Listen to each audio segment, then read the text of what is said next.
Guys, lu coba lihat video ini ya. Ini video nunjukin orang bisa nyembuhin orang lumpuh, modal tepok sambil doain doang. Hah, mana? Nih, coba lihat ya. Wah gila ini keren banget sih. Bisa-bisa dokter aja kalah. No kan, ngapain jauh-jauh pergi dokter kalau lu tinggal minta aja ke orang ini buat doa. Iya bener sih, udah gitu biasanya ke dokter itu kan mahal gak sih? Makanya. Jauh lagi, tapi ini bisa disebut sebagai karunia dari Roh Kudus gak sih? Maksud kamu ini video nunjukin kesembuhan lewat karunia Roh Kudus? Tapi kayaknya nggak gini deh yang aku pelajarin. Kalau kayak gitu, konsep kesembuhan lewat karunia Roh Kudus yang tepat itu gimana?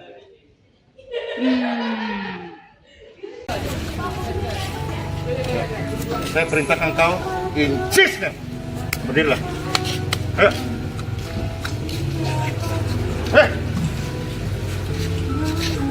Oke, ya. Ya. Menurut pengajaran karismatik, kaum karismatik percaya bahwa karunia penyembuhan tidak berhenti pada zaman Rasul saja, tetapi masih berlangsung hingga saat ini.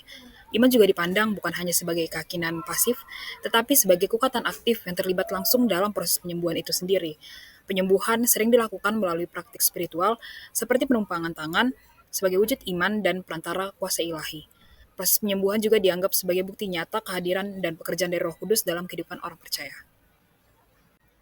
Baik, selanjutnya dalam teologi karismatik, baptisan Roh Kudus dipandang sebagai pengalaman setelah kelahiran baru yang memberi kuasa untuk pelayanan, termasuk karunia penyembuhan. Kaum karismatik juga melihat penyembuhan sebagai manifestasi kuasa dari Roh Kudus, namun tidak semua orang otomatis memilikinya. Karunia ini juga dipandang sebagai pengalaman rohani yang harus dikejar dengan iman, doa, dan kesiapan hati. Ketika Yesus menampakkan dirinya pada pengikut-pengikut terdekatnya, dia menghembuskan nafasnya pada mereka dan berkata, "Terimalah Roh Kudus." Dan segera setelah itu, dengan penuh kuasa, Roh Kudus hingga pada murid-murid. Berikut adalah pengajaran Reform mengenai karunia kesembuhan. Dalam pandangan Reform, karunia kesembuhan dipahami sebagai salah satu karunia yang bersifat sementara, yang diberikan Allah secara khusus pada masa gereja mula-mula untuk meneguhkan pengwahyuannya melalui para rasul dan juga nabi. Karunia ini dipandang memiliki fungsi penting dalam membuktikan otoritas kerasulan serta keabsahan Injil yang diberitakan, namun tidak dimaksudkan untuk berlangsung terus-menerus sepanjang sejarah gereja. Dalam Perjanjian Baru, mujizat-mujizat ini memiliki fungsi utama, yaitu menguatkan pesan Injil dan para pembawanya. Selanjutnya, kaum Reform percaya bahwa Roh Kudus adalah sumber kehidupan dan penyembuhan, namun tidak selalu bekerja secara mujizat. Ia juga bekerja melalui sarana biasa seperti ilmu kedokteran, doa, dan komunitas iman. Mujizat kesembuhan adalah manifestasi dari kuasa Roh Kudus. Dalam Perjanjian Baru, Roh Kuduslah yang memberi kuasa kepada Yesus dan para rasul untuk melakukan mujizat. Maka dari itu, pengajaran Reform percaya bahwa karunia tetap mungkin terjadi, tetapi sepenuhnya bergantung pada kedaulatan dan kehendak Tuhan. Kesimpulan pada pembahasan kali ini dapat kita ambil yaitu karunia penyembuhan dan yang lainnya masih tersedia, tetapi harus digunakan dengan hati-hati, tetap berakar pada pengajaran kitab suci dan pengujian semua pengalaman.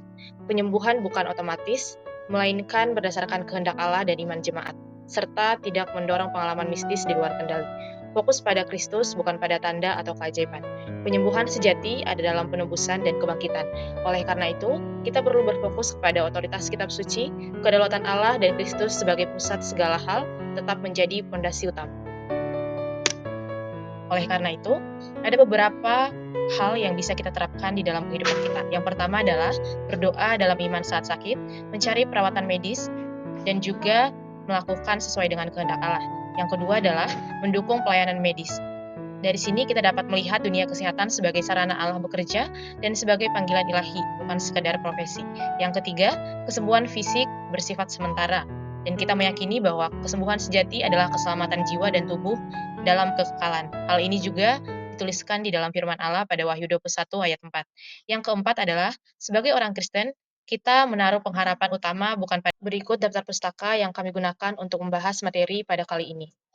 Sekian dari kami kelompok 5, terima kasih.